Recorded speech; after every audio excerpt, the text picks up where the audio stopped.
Ukraine में एटमी हथियारों के इस्तेमाल पर सनसनीखेज जानकारी निकलकर सामने आई है। एटमी हथियारों को लेकर रूसी अधिकारियों ने चर्चा की थी। अमेरिकी न्यूज वेबसाइट न्यूज़वीक की रिपोर्ट में यह बड़ी जानकारी दी गई है। एटमी हथियारों के इस्तेमाल से नुकसान को लेकर बातचीत की गई थी। अमेरिकी वेबसाइट है न्यूज़वीक, उसकी एक रिपोर्ट है जिसमें बड़ी जानकारी सामने रखी गई है। कहा गया कि एटमी हथियारों के इस्तेमाल से नुकसान को लेकर बातचीत की गई थी।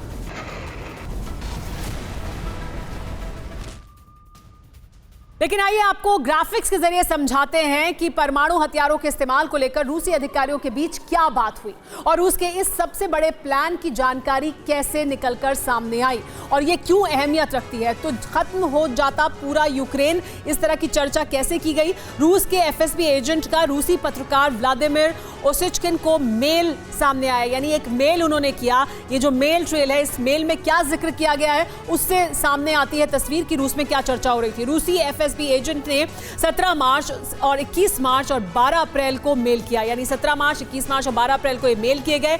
मेल में अधिकारियों के बीच परमाणु हथियारों के इस्तेमाल का जिक्र साफ तौर पर किया गया है।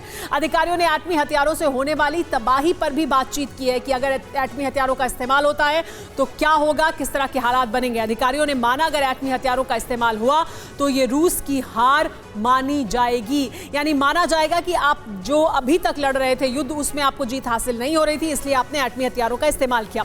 रूस छोड़ने के बाद ओसिचकिन ने अमेरिका के एक रिसर्च ग्रुप को यह मेल भेज दिया। वो मेल जो उनको मिले थे वो मेल उन्होंने आगे एक रिसर्च ग्रुप को भेज दिए।